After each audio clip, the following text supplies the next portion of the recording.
الحمد لله رب العالمين والصلاة والسلام على سيد الأنبياء والمرسلين أما بعد فأعوذ بالله من الشيطان الرجيم بسم الله الرحمن الرحيم پڑھیے الصلاة والسلام علیک یا رسول اللہ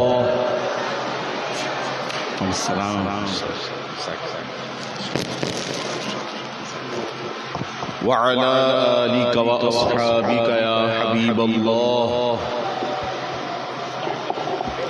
بابا سے بلند شوق اور محبت کے ساتھ پڑھیے کہ پیارے آقا صلی اللہ علیہ وسلم نے ارشاد فرمایا کہ جو صبح و شام شوق اور محبت کی وجہ سے مجھ پر تین مرتبہ درود پاک پڑھے گا، اللہ تعالیٰ پر حق ہے کہ اس کے اس دن کے گناہوں کو معاف فرما دے. شوق اور محبت کے ساتھ پیار کے ساتھ جھوم جھوم کے پڑھیے الصلاۃ والسلام علیک یا رسول اللہ وعلی آلک واصحابک یا حبیب اللہ. الصلاۃ والسلام علیک یا نبی اللہ وعلی آلک واصحابک یا نور اللہ.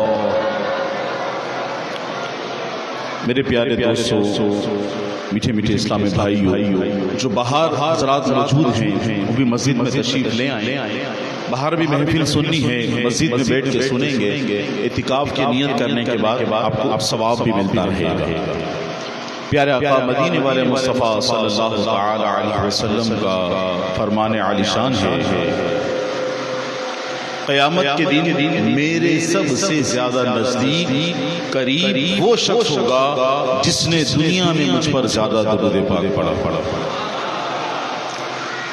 پیارے دوستو، میٹھے اسلامی بھائی، قیامت کا دن 50,000 سالہ دن ہوگا. سورج سوا میل پر رہ کر آگر سا رہا ہوگا.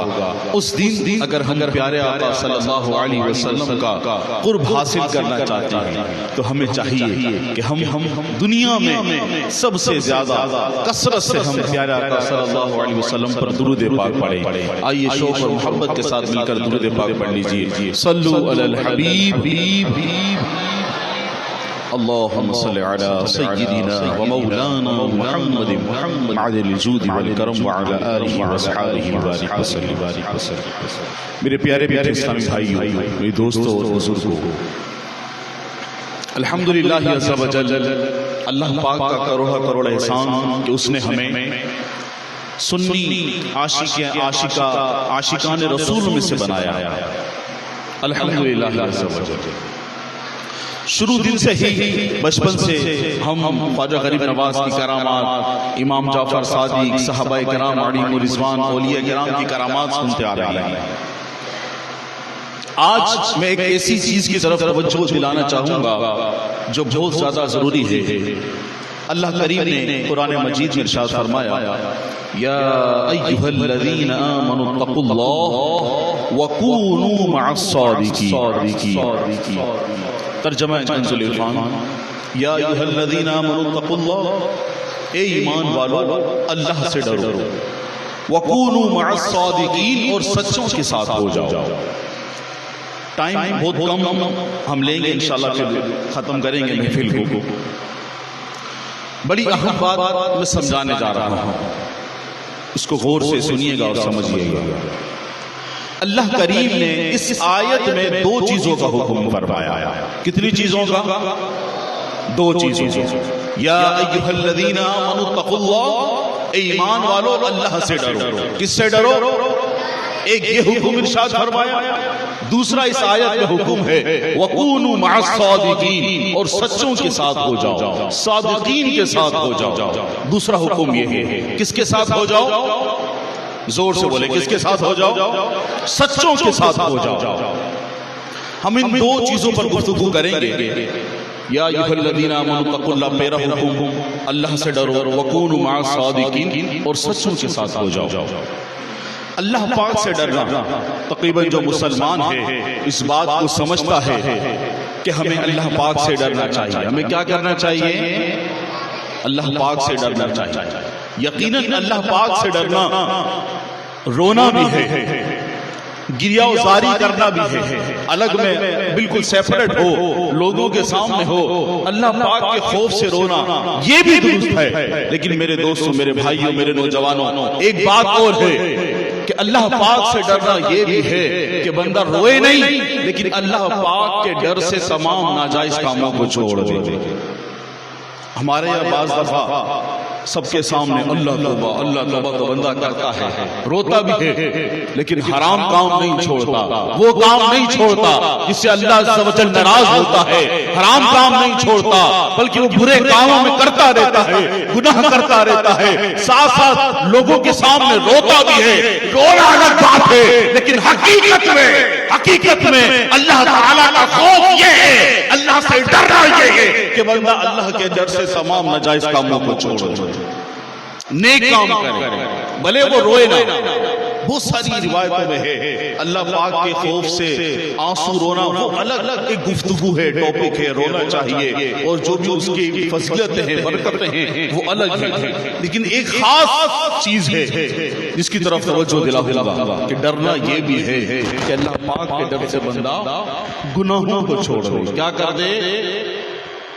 حرام کھا رہا ہے، سود لے رہا ہے، رشوت لے رہا ہے، ناجائز کما رہا ہے، جھوٹ بول رہا ہے، اور پھر دعویٰ بھی کرتا ہے اللہ پاک سے ڈرنے کا. تو غور کرنا چاہیے. اس پر چھوٹی سی گفتگو کروں گا. اب ہم آگے بڑھ رہے ہیں. اس آیت کا اگلا جز تھا وَكُونُوا مَعَ الصَّادِقِينَ. کس کے ساتھ ہو جاؤ؟ سچوں کے ساتھ ہو جاؤ. کس کے ساتھ ہو جاؤ؟ زور سے بولیے. کس کے ساتھ ہو جاؤ؟ سچوں کے ساتھ ہو جاؤ. سچے کون ہیں؟ مختلف مفسرین نے مختلف تفاسیر لکھی ہیں. مفتی احمد یار خان نعیمی رحمۃ اللہ تعالی علیہ نے بہت ہی پیارا لکھا ہے. وہ فرماتے ہیں سچے قرآن الحمدللہ قرآن پڑھنے والے ہیں، قرآن پہ عمل کرنے والے ہیں، اللہ سے ڈرنے والے ہیں. اب سچوں کے ساتھ ہونا ہے. جناب یہ سچے کون ہیں؟ غور والی بات ہے نا، قرآن پہ عمل کرنا ہے. اللہ پاک نے فرمایا الذین آتیناہم الکتاب یتلونہ حق تلاوتہ اولئک یؤمنون بہ. جو قرآن کی تلاوت کرتے ہیں یہ ایمان والے ہیں. اس میں جو مفسرین نے لکھا ہے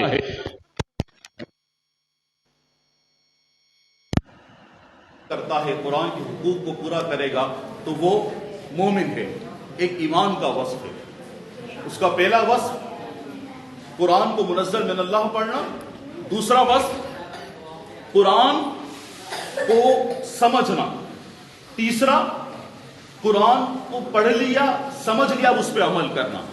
یہ مومنین کا وصف لکھا ہے قرآن میں، مفسرین نے لکھا ہے. تو اب ہم قرآن پہ عمل کرنے والے ہیں. اللہ پاک نے فرمایا اے ایمان والو اللہ سے ڈرو اور صادقین کے ساتھ ہو جاؤ، سچوں کے ساتھ ہو جائے. یا اللہ پاک کے سچے کون لوگ ہیں؟ ہم کن کے ساتھ ہو جائیں؟ یہاں تو ہم دیکھتے ہیں لوگ اتنے سارے ہر چیز میں بٹے ہوئے ہیں کہ اللہ عز و جل سچے کون لوگ ہیں؟ مفتی احمد یار خان نعیمی رحمۃ اللہ تعالیٰ علیہ مفسر قرآن ہیں، اس کی تفسیر میں لکھتے ہیں آپ نے لکھا ہے کہ سچوں سے مراد تین طرح کے ہو سکتے ہیں. کتنی طرح؟ زور سے بولے کتنے؟ تین. یا تو صادقین سے مراد صحابہ کرام ہیں. کون ہیں؟ زور سے بولے کون ہیں؟ صحابہ کرام. تو اب کیا ترجمہ ہوگا؟ اس کا جو تفسیر ہوگی وہ کیا ہوگی؟ ایمان والو اللہ سے ڈرو اور صحابہ کے ساتھ ہو جاؤ. کس کے ساتھ ہو جاؤ؟ زور سے بولو کس کے ساتھ ہو جاؤ؟ صحابہ کے ساتھ ہو جاؤ. ہم ایسے نہیں کہتے ہر صحابی نبی، ہر صحابی نبی. اگر ہم مفسر قرآن فرما رہے ہیں، قرآن پہ ہم غور کرتے ہیں تو فرماتے ہیں اللہ سے ڈرو اور صحابہ کے ساتھ ہو جاؤ. یا اس سے مراد اولیاء کرام. کون مراد ہے اس سے؟ صحابہ اس سے مراد نہیں تو اولیاء کرام مراد ہیں. اب کیا اس کی تفسیر ہوگی؟ اے ایمان والو اللہ سے ڈرو اور اولیاء کرام کے ساتھ ہو جاؤ. اور کن کے ساتھ ہو جاؤ؟ اولیاء کرام کے ساتھ. یا فرماتے ہیں تیسرا اس سے علماء کرام مراد. صادقین سے علماء کرام مراد ہے. ایمان والو اللہ سے ڈرو، صحابہ کے ساتھ ہو جاؤ. صحابہ مراد نہیں تو اولیاء کرام کے ساتھ ہو جاؤ. اولیاء کرام اگر اس سے مراد نہیں تو علماء کرام کے ساتھ ہو جاؤ, علماء اہل حق کے ساتھ ہو جاؤ. یہ اس سے مراد ہے. یہ ہم نے سمجھ لی قرآن کی آیت. اللہ سے ڈرو اور سچوں کے ساتھ ہو جاؤ. اب ساتھ ہونے سے کیا مراد ہے؟ یہ بھی بات ہے نا سمجھنے والے. ساتھ ہونے سے مراد ہے مل کر بیٹھ جانا ہے, ساتھ گھر چلے جانا ہے. ساتھ ہونے سے مراد کیا ہے؟ تو مفتی احمد یار خان نعیمی رحمۃ اللہ تعالی علیہ اس کی بھی وضاحت کرتے ہیں کہ ساتھ ہونے سے مراد یہ ہے کہ ان کی صحبت حاصل کرنا. کیا کرنا؟ زور سے بولو, کیا کرنا؟ صحبت حاصل کرنا. اب اگر اس سے مراد صحابہ ہیں تو صحابہ کی صحبت حاصل کرنا, اس سے مراد اولیاء کرام ہیں تو اولیاء کرام کی صحبت حاصل کرنا, اگر اس سے مراد علماء کرام ہیں تو علماء کرام کی صحبت حاصل کرنا. اب ایک اور بات یہاں پر ذہن میں آتی ہے, حضرت آپ نے لکھا ہے صحابہ مراد ہے, صحابہ مراد ہیں تو صحابہ کی صحبت کہاں سے لائیں؟ اولیاء کرام مراد ہیں تو حضور غوث پاک کی صحبت کہاں سے لائیں؟ بابا فرید کی صحبت کہاں سے لائیں؟ خواجہ معین الدین چشتی اجمیری کی صحبت کہاں سے لائیں؟ کہاں سے ملے گی صحبت؟ پھر آپ نے فرمایا کہ صحبت دو طرح سے ہوتی ہے. کتنی طرح سے ہوتی ہے؟ ہاں, دو طرح سے ہوتی ہے. ایک صحبت ہے کہ ان کے پاس حاضر ہو کر اکتساب فیض کرنا, ان کے قدموں میں حاضر ہو کر, جیسا کہ اولیاء کرام نے اپنے پیرانے جو ان کے پیر صاحب ہوتے تھے ان کی بارگاہ میں حاضر ہو کر علم دین حاصل کرتے تھے. جو اولیاء کرام کے اتنے سارے واقعات ملتے ہیں, علماء کرام کے ملتے ہیں کہ وہ جا کر علم دین حاصل کرتے ہیں, تو ان کے پاس جا کر اکتساب فیض کرنا ایک طرح کی صحبت. اب اگر صحابہ مراد ہیں تو حضرت صحابہ تو ہے ہی نہیں, ہم کیسے جائیں ان کے پاس, کیسے جا کر ان کا فیض حاصل کریں, ان کی صحبت کیسے حاصل کریں؟ اولیاء کرام مراد ہے تو کیسے حاصل کریں؟ علماء کرام مراد ہیں تو اعلی حضرت کی ہم صحبت کیسے حاصل کریں؟ تو اب آگے فرماتے ہیں مفتی احمد خان نعیمی رحمۃ اللہ تعالی علیہ, صحبت سے ایک اور چیز مراد ہے, وہ یہ ہے کہ بندہ ان کی سیرت کا مطالعہ کرے, سیرت کا مطالعہ کر کے اس پر عمل کرے گا, اس کو بھی ان کا فیض حاصل ہو جائے گا. زور سے بولیں. بات تھوڑی سی مشکل تھی لیکن ہے بڑی سمجھنے والی, سمجھنا بہت زیادہ ضروری ہے. ہم جہاں ان تمام بزرگان دین کے عرس مناتے ہیں, ان سے محبت کا دعویٰ کرتے ہیں, یقیناً ان کا عرس منانا, ان کی نیاز کرنا, ان کا لنگر کرنا یہ بھی ضروری ہے, لیکن میرے دوستوں, میرے بھائیوں, آج ضروری ہے اس بات پر بھی عمل کرنا کہ ہم ان بزرگان دین کی سیرت کا مطالعہ کریں اور اس پر عمل کریں. دیکھیں کہ انہوں نے اپنے شب و روز کس طرح گزارے تھے, انہوں نے اپنے رب کو, پیارے آقا صلی اللہ علیہ وسلم کو کس طرح راضی کیا تھا, یہ دن میں کیا کرتے تھے, راتوں کو کیا کرتے تھے, یہ بھی جاننا بہت زیادہ ضروری ہے. اگر آج ایک عاشق رسول اور آج ایک عاشق رسول تو کبھی ایسا کام نہیں کرتا, لیکن بہت سارے لوگ ہوتے ہیں جو عشق کا دم بھرتے ہیں, لنگر نیاز بھی ہو, سب چیزیں ہوں, لیکن فرائض کی پابندگی بھی ہو, فرائض و واجبات بھی ادا کرنے ہیں, یہ تمام کام بھی ہم نے پورے کرنے ہیں. یہ ہے ان کا ایک اور ذریعہ, اور حقیقی فیض حاصل کرنے کا ذریعہ یہی ہے کہ آپ صحابہ کرام سے محبت کرتے ہیں تو ان کی زندگی کا مطالعہ کریں. آپ امام جعفر صادق رحمت اللہ تعالی علیہ سے محبت کرتے ہیں, ان کا دن منانے لگے ہیں تو ان کی سیرت کا مطالعہ کریں.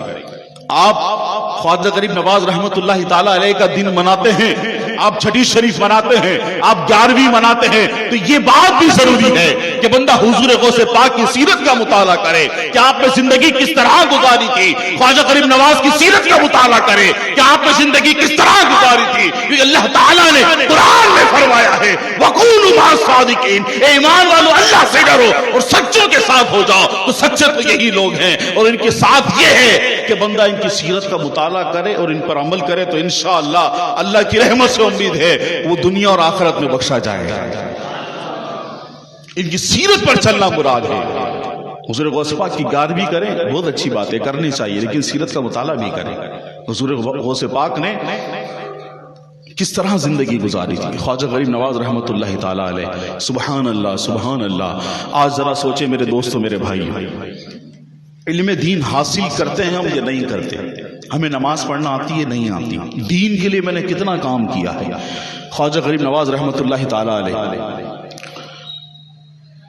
اب یہاں سے تو ہم نے جو آیت سمجھی اس سے تو واضح ہوا شریعت کو مطلوب ہے کہ بندہ اللہ کے نیک بندوں کی جس طرح انہوں نے زندگی گزاری اس طرح زندگی گزارے، ان کے طریقے پر چلے گا تو وہ کامیاب رہے گا. شریعت کو مطلوب یہی ہے. اب میرے دوستوں، میرے بھائیو، اب ذرا وہ جو یاد ہم نے شروع میں آیت پڑھی تھی، یا ایھا الذین آمنوا اتقوا اللہ، ایمان والو اللہ سے ڈرو. حضرت امام جعفر صادق رحمۃ اللہ تعالی علیہ کا ایک واقعہ مجھے یاد آیا. آج ہم جن کا یوم منانے لگے ہیں، نیاز کرنے لگے ہیں، جانتے ہیں امام جعفر صادق کون تھے؟ امام جعفر صادق کون تھے؟ امام جعفر صادق، امام جعفر صادق رضی اللہ تعالی عنہ اہل بیت میں سے تھے اور امام باقر کی اولاد میں سے. آپ والد کی طرف سے حسینی سید ہیں. آپ کا جو والد کی طرف سے جو شجرہ نسب ہے حضرت امام حسین رضی اللہ تعالیٰ عنہ تک پہنچتا ہے، اور والدہ کی طرف سے جو آپ کی والدہ تھی، آپ کی والدہ سے آپ کا جو نسب ہے وہ حضرت ابوبکر صدیق تک پہنچتا ہے. یہ ہے امام جعفر صادق رضی اللہ تعالیٰ عنہ. ایسی ہستی. اور قرآن جب ہمیں ان کے نقش قدم پر چلنے کے لیے کہہ رہا ہے، دین اسلام ہمیں یہ کہہ رہا ہے ان کی زندگی کا مطالعہ کرو، انہوں نے کس طرح اپنے رب کو راضی کیا، اس طرح تم بھی اپنے رب کو راضی کرنے کی کوشش کرو. ذرا غور سے سنیے گا. یا ایھا الذین آمنوا اتقوا اللہ، ایمان والو اللہ سے ڈرو. امام جعفر صادق رضی اللہ تعالی عنہ 4 سال کے ہیں. کتنے سال کے ہیں؟ زور سے بولیں، کتنے سال کے ہیں؟ 4 سال کے ہیں. 4 سال کے امام جعفر صادق ہیں، کھڑے ہوئے رو رہے ہیں. ایک بزرگ آتے ہیں کہ بیٹا کیوں رو رہے ہو؟ تمہیں کوئی کھلونے چاہیے کھیلنے کے لیے؟ کس وجہ سے تو کس بات نے تمہیں رلایا ہے؟ میں تمہیں کھلونے دے دیتا ہوں. جب وہ بچہ یہ بات سنتا ہے تو اور زاروں قطار رونے لگتا ہے. وہ بزرگ بڑے پریشان ہیں. اب ذرا سنیے گا، ہمارے بچے دیکھیے گا، ہمارے بچے کس کے لیے روتے ہیں؟ کھلونوں کے لیے. گیم کھیلنا ہے، گھومنے جانا ہے، شاپنگ پہ جانا ہے، پارک میں جانا ہے. ہمارے بچے اس لیے روتے ہیں، سبھی کے، چاہے کسی کے بھی ہو، میرے کیوں نہ ہو. اب جن کے نقش قدم پر اس دین اسلام ہمیں چلا رہا ہے وہ بھی 4 سال کے ہیں، کھڑے ہوئے زاروں قطار رو رہے ہیں. بزرگ آتے ہیں، پوچھتے ہیں اے میرے بچے تجھے کس بات نے رلایا ہے؟ ذرا مجھے تو بتا. تجھے کھلونے چاہیے تو میں دلا دیتا ہوں، تجھے کیا چیز چاہیے میں تجھے دے دیتا ہوں، تو کھیل، تو رو مت. تو کیوں روتا ہے؟ وہ اور زاروں قطار اور شدت کے ساتھ رونے لگ جاتے ہیں. کہتے ہیں حضرت مجھے اس بات نے رلایا ہے، میں روتا ہوں کہ قبر جہنم میں ہمارا کیا بنے گا، جہنم کی آگ مجھے کہیں نہ جلا دے. کہا بیٹا تم تو ابھی چھوٹے ہو، تم پہ تو ابھی تک شریعت نے حکام واجب نہیں کیے، تم چھوٹے ہو، تم کیوں روتے ہو؟ کہا حضرت میں یہ سوچتا ہوں جب جہنم کے اندر ابو جہل کو جلایا جائے گا، ابو لہب کو جلایا جائے گا، جس طرح دنیا بچے ہیں نا سوچ رہے خوف خدا سوچ رہے، کہتے ہیں کہ جب دنیا کے اندر بڑی لکڑیاں آگ میں ڈالی جاتی ہیں، آگ بڑی لکڑیوں کو نہیں پکڑتی، بڑی لکڑیوں کو جلانے کے لیے چھوٹی لکڑیوں کا سہارا لیا جاتا ہے. میں بس یہ سوچ کر رو رہا ہوں کہ جب جہنم کی آگ میں ابو جہل کو ڈالا جائے گا، ابو لہب کو ڈالا جائے گا، کہیں ایسا نہ ہو آگ بھڑکانے کے لیے مجھ چھوٹے بچے کو بھی ڈال دیا جائے. یہ ہے امام جعفر صادق جن کی سیرت پر چلنے کو ہمیں کہا جا رہا ہے، جن کی زندگی ہماری یہ مشعل راہ ہے. یہ ہے امام جعفر صادق. صرف اس وجہ سے رو رہے ہیں اللہ کے خوف سے جہنم میں میرا کیا بنے گا. حالانکہ شریعت ابھی واجب نہیں ہوئی، نماز واجب نہیں ہے، شریعت کے حکام آئے نہیں ہیں آپ کے اوپر، لیکن آپ رو رہے ہیں. یہ ہے امام جعفر صادق. اللہ پاک نے انہیں کیسی بلندی عطا فرمائی. حضرت ابراہیم علیہ السلام کا واقعہ ہے. ابراہیم خلیل اللہ آپ سب نے شاید واقعہ سنا ہو، نہیں سنا تو بتاتا ہوں، قرآن پاک کا واقعہ ہے۔ تو ابراہیم علیہ السلام کہتے ہیں یا اللہ عز و جل، مرنے کے بعد تو مردوں کو کیسے زندہ کرے گا، میں دیکھنا چاہتا ہوں۔ اب یہ پورا واقعہ قرآن کی تفسیر امام جعفر صادق سنا رہے ہیں۔ کون سنا رہے ہیں؟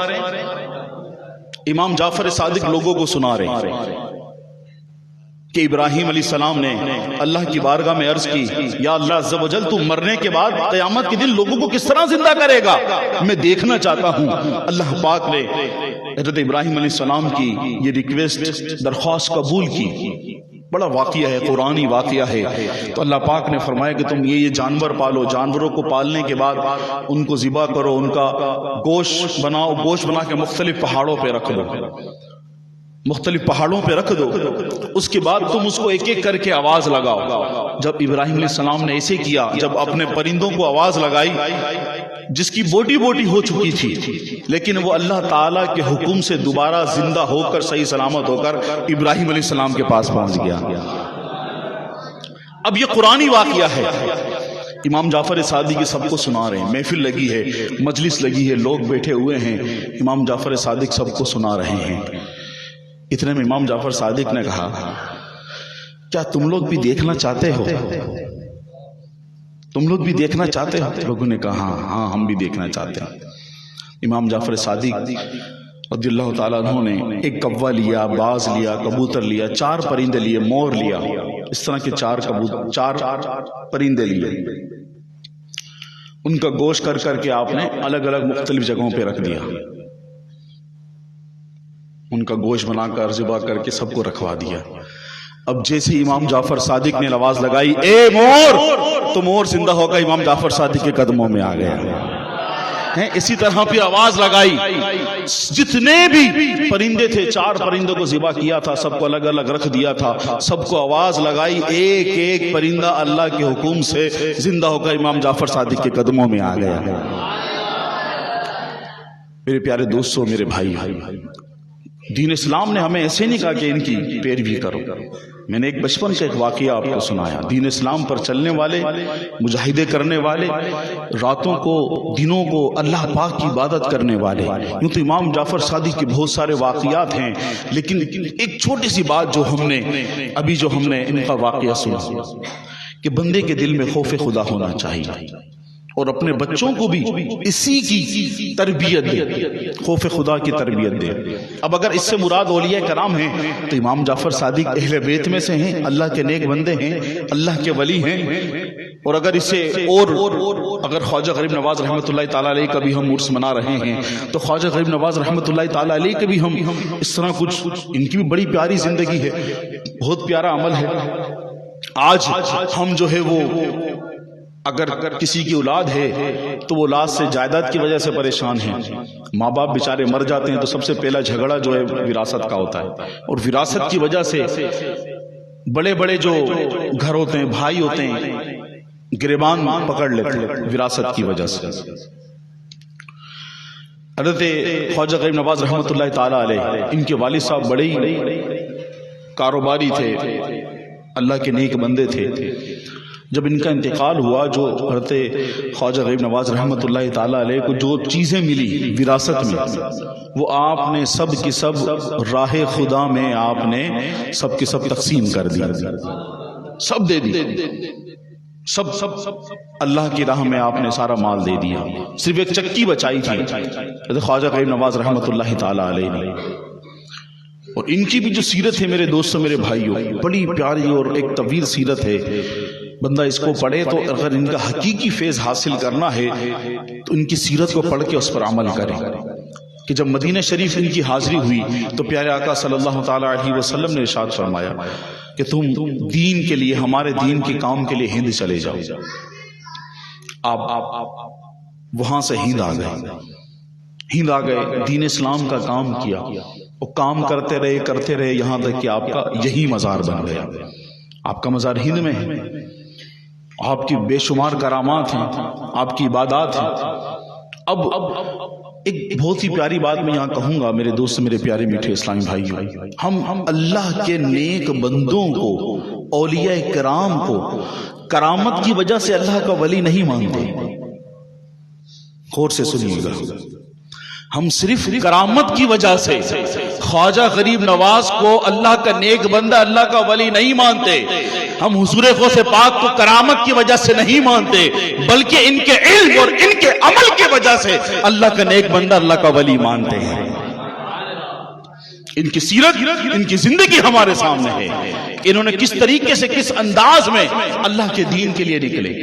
حضور غوث پاک رحمت اللہ تعالی علیہ جب جوان ہو رہے تھے، ان کی والدہ نے کو گھر سے نکال دیا، بھیجے، کہا کہ اب جاؤ علم دین سیکھو، اللہ کی راہ میں جاؤ، قیامت کے دن ملاقات ہوگی. یہ ان کا جذبہ تھا. اور جبھی قرآن نے ہمیں ان کے طریقے پر، ان کے انداز پر چلنے کے لیے ہمیں کہا ہے کہ اللہ کے نیک بندوں کا جو طریقہ انداز ہے، ان کی سیرت ہے، اس پر عمل کرو اور چلو، کہ انہوں نے اپنی زندگیاں، اپنی راتیں، اپنے دن، سب کچھ اللہ کی راہ میں دے دیا تھا. خواجہ غریب نواز رحمت اللہ تعالی علیہ روزانہ دن میں 2 قرآن پاک کا ختم کیا کرتے تھے. آپ بھی عشاء کے وضو سے فجر کی نماز ادا کیا کرتے تھے. حضور غوث پاک رحمت اللہ تعالی علیہ آپ کی سیرت پڑھ کر دیکھ لیں. ابھی میں کرامات پہ نہیں جا رہا، میں کوئی کرامات نہیں سنا رہا، لیکن ایک بات ہے کہ قرآن نے ہمیں ان کے طریقے پر چلنے کا کہا ہے، تو ہم ان کو اللہ کا ولی، ان کے علم و عمل، ان کے تقوی پرہیزگاری کی وجہ سے مانتے ہیں. اور مردوں کو زندہ کرنا اللہ کی عطا سے، اللہ کی عطا سے مریضوں کو شفا دینا، یہ سب ان کی کرامات ہیں، وہ جدا ہیں. اور اللہ کے نیک بندے یہ اپنے علم و عمل کی وجہ سے، تقوی پرہیزگاری، عبادت کی وجہ سے، جو اللہ پاک نے ان کو یہ مقام عطا فرمایا ہے. حضور غوث پاک رحمت اللہ تعالی علیہ نے 40 سال عشاء کے وضو سے فجر کی نماز ادا کی ہے. یہ دیکھیں ان کا عمل ہے اور ان کا علم، سبحان اللہ. ابھی تو ایک ہم خواجہ غریب نواز رحمت اللہ تعالی علیہ کے حوالے سے وہ سلسلہ کر رہے ہیں، چلیں ان کی بھی برکت. تو اچھا ایک اور بات بتاؤں، حضرت امام جعفر صادق رحمت اللہ تعالی علیہ شجرہ عالیہ قادریہ کے بزرگ اور پیشوا ہیں. جو قادری ہیں وہ جھوم جائیں کہ حضور غوث پاک رحمت اللہ تعالی علیہ سے آگے چل کر جو سلسلہ ہے وہ ہمارا امام جعفر صادق رحمت اللہ تعالی علیہ تک پہنچتا ہے. حضور غوث پاک رحمت اللہ تعالی علیہ کے پاس جو ہے وہ، اب ان کا میں آپ کو علم بتا رہا ہوں، عمل تو میں نے بتایا، عمل بھی بہت سارا ہے، قرآن پاک کی تلاوت کرنا، یہ سب چیزیں ہیں جو میں نے بتایا. 10 سال تک جو ہے قرآن پاک رات میں حضور غوث پاک تلاوت کیا کرتے تھے، اور 1000 نوافل رات کو ادا کیا کرتے تھے. یہ ان کا عمل ہے اور ان کا علم. حضور غوث پاک رحمت اللہ تعالی علیہ کے پاس ایک شخص آیا، اس نے کہا کہ حضرت میں نے اپنی بیوی کو شرط لگا دی ہے. اتنے بعض لوگ حلال کاموں میں سے طلاق وہ حلال کام ہے جو اللہ پاک کو ناپسندیدہ ہے حلال کام. طلاق دینا، بیوی کو طلاق دینا حلال کام ہے، لیکن اللہ پاک کو زور سے بولے، اللہ پاک کو پسند نہیں. ایک بندے نے قسم کھا لی کہ میں جب تک ایسی عبادت نہ کر لوں جو دنیا میں نہ کروں تو تجھے طلاق. اپنی بیوی کو بول دیا ایسی عبادت نہ کر لوں کہ جو دنیا میں کوئی اور نہیں کر رہا تو تجھے طلاق. کر لی تو بچ گئی، نہیں تو تجھے طلاق. اب یہ فتویٰ بغداد کے مفتیان کرام کے پاس گیا، سب کے سب سر پکڑ کے بیٹھے. یہ کیا بندے نے قسم کھا لی طلاق ہوگی، لازمی ہوگی. اب سب مسئلہ لے کر حضور غوث پاک رحمت اللہ تعالی کی بارگاہ میں پہنچے. ہم نے ان کی علم عمل کی جھلک سنی. اب ٹائم اتنا نہیں تو اب علم کا بھی آپ کو ایک واقعہ بتا رہا ہوں. جب ان کے پاس یہ مسئلہ پہنچا کہ حضور ہم یہ سارے بغداد کے مفتیان کرام ہیں، ہم نے اس مسئلے پر غور کیا ہے، ہمارا سر رک گیا ہے، ہمارا دماغ آگے نہیں بڑھ رہا ہے، ہماری سوچ آگے نہیں جا رہی ہے، ہمارا دل نہیں کھل رہا ہے، اس مسئلے کا جواب بتا دے. حضور غوث پاک رحمت اللہ تعالی نے جیسی فتویٰ دیکھا اور فرمایا اس شخص کو مکہ مکرمہ بھیج دو، خانہ کعبہ کا طواف رکوا کے اس کے طواف رکوا دو، اس کی بیوی کو طلاق نہیں ہوگی. سب کے سمجھ میں نہیں آیا. اگر عبادت اس نے ایسی کرنی تھی کہ جو دنیا میں کوئی اور نہ کرے. اگر حضور غوث پاک کے مفتیان کرام فرماتے کہ تم قرآن پڑھ لو، الحمدللہ عز و جل پوری دنیا میں قرآن کریم کی تلاوت کی جاتی ہے، وہ شہر میں تلاوت کر رہا ہے، نہ جانے انڈیا میں کتنے لوگ قرآن کی تلاوت کر رہے ہوں گے، امریکہ میں کتنے کر رہے ہوں گے. اگر اسے یہ بولتے کہ تم جا کر مسجد میں نوافل پڑھو تو نہ جانے دنیا میں کہاں کہاں لوگ نوافل ادا کر رہے ہوں گے. اگر اسے یہ کہا جاتا کہ تم کچھ اور عبادت کر لو، تم روزہ رکھ لو، نہ جانے دنیا میں کتنے مسلمان ہیں، کہاں کہاں مسلمان رہتے ہیں، کس کس نے روزہ رکھا ہوگا. تو کوئی ایسی عبادت نہیں ہوتی کہ جو کوئی اور نہیں کر رہا ہوتا. صرف یہ عبادت کیونکہ خانہ کعبہ سے مکہ مکرمہ کے اندر ہے. پاکستان کا تو الگ خانہ کعبہ نہیں ہے، انڈیا کا تو الگ نہیں ہے، امریکہ کا الگ نہیں ہے، یو کے کا الگ نہیں ہے. صرف خانہ کعبہ مکہ مکرمہ میں ہے. خانہ کعبہ کا طواف کرنا کیا ہے؟ عبادت ہے. کیا ہے؟ کیا ہے؟ عبادت ہے. کہا سب کو روک دو، سب خانہ کعبہ کا طواف روک دیں اور صرف یہ فرد اکیلا خانہ کعبہ کا طواف کر لے تو یہ ایسی عبادت ہوگی جو اس کے علاوہ دنیا میں اور کوئی نہیں کر رہا ہوگا. تو اس کی بیوی طلاق سے بچ جائے گی. یہ تھا علم حضور غوث پاک رحمت اللہ تعالی علیہ کا. یہ ہے ان کے عمل جن کے بارے میں کہا جا رہا ہے وَكُونُوا مَعَ الصَّادِقِينَ، اور سچوں کے ساتھ ہو جاؤ. تو میرے پیارے دوستو، میرے بھائیو، لنگر کرنا، نیاز کرنا، محافل کرانا، یہ بھی شاعر اہل سنت میں سے ہے. ہم کو کرنا چاہیے، ختم نہیں کرنا، بلکہ امام جعفر صادق کی نیاز گھر گھر سے ہونی چاہیے. حضرت امیر معاویہ رضی اللہ تعالیٰ عنہ کی نیاز گھر گھر سے ہونی چاہیے 22 رجب المرجب کو. یہ ہمارے طریقے ہیں، ہونا چاہیے. لیکن ان کا فیض حاصل کرنے کا ایک اور ذریعہ ان کی سیرت پر عمل کرنا ہے، ان کی سیرت پر چلنا ہے، کس طریقے سے انہوں نے اللہ اور اس کے رسول کو راضی کیا. تو اللہ پاک ہمیں ان کی سیرت پر چلنے کی توفیق عطا فرمائے. پیارے دوستو، بزرگوں، میرے بھائیو، حضور خواجہ غریب نواز رحمت اللہ تعالی علیہ کی بہت پیاری کرامت ہے، وہ بھی چاروں میں سناتا چلا. تو انشاءاللہ یہ کرامت سنیں گے. کرامت سنتے ہی خواجہ غریب نواز رحمت اللہ علیہ کی منقبت سنیں گے، پھر ہم صلاۃ و سلام پڑھیں گے انشاءاللہ. ٹھیک ہے، کرامت ختم ہوتے ہی انشاءاللہ ہم منقبت سنیں گے. اچھا، اس سے پہلے امام جعفر صادق رحمت اللہ تعالی علیہ کا ایک اور واقعہ ذہن میں آیا، کیونکہ حالات کچھ ایسے ہیں کہ بہت کم لوگ ہیں. اگر ہم بلکہ خواجہ غریب نواز رحمت اللہ تعالی علیہ کو لے لیں، دو بزرگ کا نام لے رہا ہوں. اب میں نے کہا بندہ ان کی ہسٹری پڑھ کے دیکھے، سیرت پڑھ کے دیکھے. امام جعفر صادق رضی اللہ تعالیٰ عنہ، ان کو کسی ایک بزرگ کہتے ہیں، میں نے ایک شخص کو دیکھا مکہ مکرمہ میں صفا مروہ کے پاس ایک پہاڑ ہے، جبل ابو قبیس. کیا نام ہے اس پہاڑ کا؟ ابو قبیس. بولے جبل تو پہاڑ کو ہی کہتے ہیں، ابو قبیس. کیا نام ہے اس پہاڑ کا؟ ابو قبیس. دنیا کا پہلا پہاڑ ہے، دنیا کا پہلا پہاڑ ہے. حجر اسود جو جنت سے آیا تو اسی پہاڑ پر آیا تھا. اور یہ پہاڑ ایسا ہے کہ اس کے قرب میں دعائیں قبول ہوتی ہیں. ایک اور بات اس پہاڑ کی آپ کو بتا دوں، جو میرے آقا صلی اللہ علیہ وسلم نے چاند کے 2 ٹکڑے کیے تھے وہ اسی پہاڑ سے کیے تھے. تو وہ فرماتے ہیں بزرگ، میں نے ایک شخص کو دیکھا جبل ابو قبیس کے پاس کھڑے ہو کر وہ دعا کر رہے ہیں، یا ربی یا ربی یا ربی یا ربی یا ربی، کہہ رہے تکرار ہی تکرار ہے، چلے جا رہے ہیں. اتنے میں ان کا سانس پھول جاتا ہے. اب وہ دوسری تسبیح کرتے ہیں، پھر سانس پھول جاتا ہے. 3-4 تسبیح کرتے ہیں، پھر ان کا سانس پھول جاتا ہے. پھر کہتے ہیں یا حی یا قیوم یا حی یا قیوم یا حی یا قیوم، پھر سانس پھول جاتا ہے. پھر وہ دوسری تسبیح کرتے ہیں. اس طرح تسبیح کرتے چلے جا رہے ہیں. آخر میں کہتے ہیں یا اللہ عز و جل، مجھے انگور کھانے ہیں اور میری چادر پھٹ گئی ہے، مجھے چادر بھی چاہیے. اتنا بولنا تھا. وہ شخص کہتے ہیں میں ان کو دیکھ رہا ہوں تو اتنے میں دیکھا کہ ان کے پاس انگور کا ٹوکرا اور 2 چادریں رکھی ہوئی ہیں. کہتے ہیں میں نے ان کو دیکھ رہا تھا، ان بزرگ نے مجھے اپنے پاس بلایا، آؤ میرے ساتھ انگور کھاؤ. کہ میں بڑا حیرت میں تھا. انگور کا گریپس کا تو ایک موسم آتا ہے نا، کہ موسم بھی نہیں ہے، انگور آ گئے. کہہ رہے جب میں نے وہ انگور کھایا تو اس میں بیج نہیں تھا اندر، بڑے بڑے لذیذ انگور تھے، وہ میں نے کھائے. اتنے میں وہ جو بزرگ تھے وہ پھر اٹھ کر وہاں سے چلے گئے. کہ میں نے ان کا پیچھا کیا تو وہ صفا مروہ کی طرف گئے. وہاں جا کر انہوں نے اپنی چادریں چینج کی، چادر تبدیل کی اور وہ چادر ہاتھ میں پکڑ لی. اتنے میں ایک شخص آیا اور آ کر کہنے لگا، اے نواسہ رسول، اے اہل بیت، اے امام محمد کے صاحبزادے مجھے یہ چادر عطا کر دیجئے. آپ نے اسے وہ چادر دے دی. اب یہ بزرگ بڑے پریشان ہوئے, اس کے قریب گئے, پوچھا حضرت یہ کون ہیں, تم نے جن سے چادر لی یہ کون ہیں؟ تو اس نے بتایا یہ اہل بیت میں سے امام جعفر بن صادق ہیں, امام جعفر صادق رضی اللہ تعالیٰ عنہ ہیں. تو کہا کہ اب وہ تو بڑے خوش ہوئے, یار یہ انگور آ گئے ان کے لیے, چادریں آ گئی, چادر بھی انہوں نے دے دی.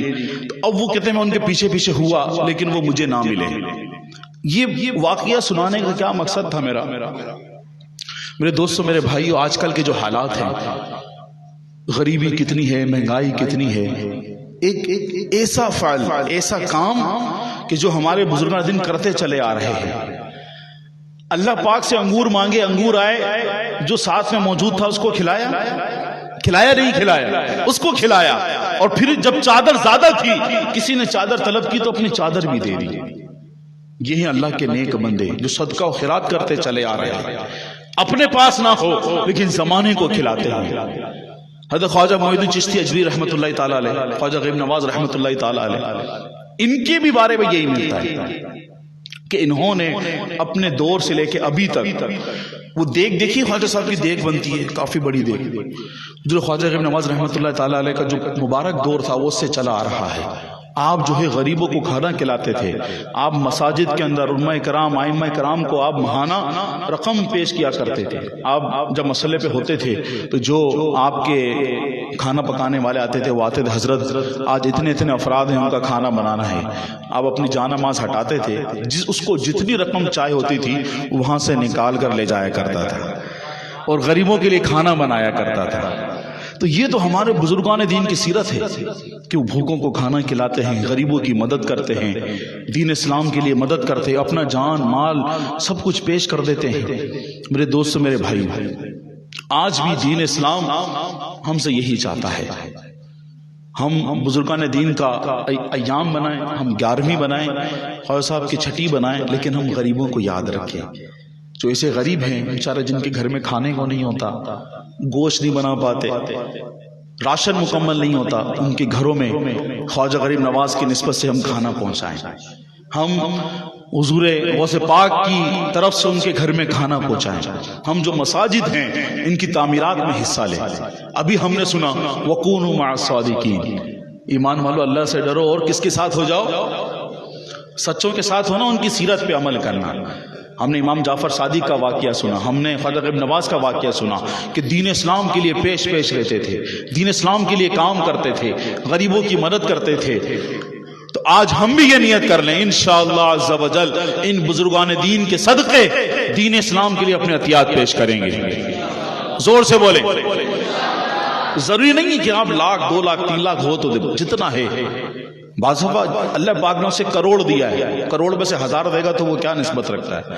لیکن جس سے اللہ پاک نے دیے 300 روپے دہاڑی کے اور وہ پورے 300 روپے دے دے تو زیادہ دینا اس کا ہے فیصد کے اعتبار سے.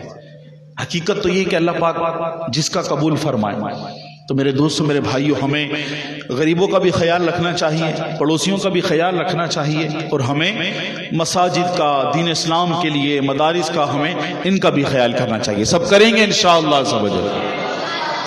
خواجہ غریب نواز رحمۃ اللہ تعالیٰ علیہ کا آخری ایک واقعہ سنتے ہیں, کرامت سناتا ہوں ان کی, اور پھر انشاءاللہ منقبت سنیں گے, صلاۃ و سلام, پھر انشاءاللہ کھانے کا اہتمام ہے.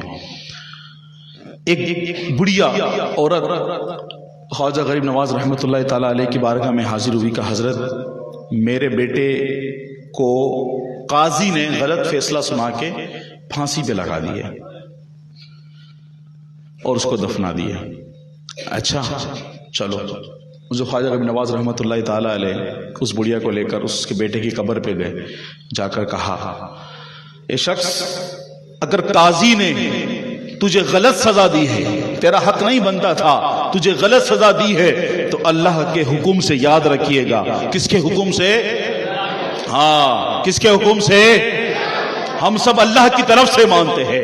حضور کو جو کچھ ملا, انبیاء علیہ السلام کو جو کچھ ملا وہ اللہ کی عطا سے ملا. اولیاء کرام کو جو کچھ ملا وہ کس کی عطا سے ملا؟ اللہ کی عطا سے. خواجہ غریب نواز رحمۃ اللہ تعالی علیہ نے فرمایا اے نوجوان, اگر تجھے قاضی نے غلط سزا دی ہے تو تو اللہ کے حکم سے زندہ ہو جا, اور وہ نوجوان زندہ ہو گیا.